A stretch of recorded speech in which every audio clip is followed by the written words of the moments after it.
आणि तुला सारखं तू लिहिलेल्या भाकिताप्रमाणे माझ्या जीवनात घडत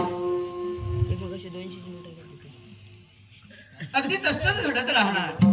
आणि आई माझ्या जीवनात जे सारं काही निर्माण झालं त्यामुळे ज्या व्यक्तींच्या जीवनात हे निर्माण झाले ती व्यक्ती आई तुला इथपर्यंत जाब विचारली. जाब मला विचारणार? कोण आहे ती व्यक्ती? दे ना.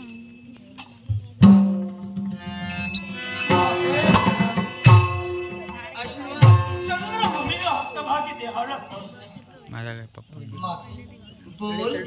माझा एक प्रश्न आहे. सांग मग ते. सांग भावा तुझ्या. एक स्त्री 9 महिने 9 दिवस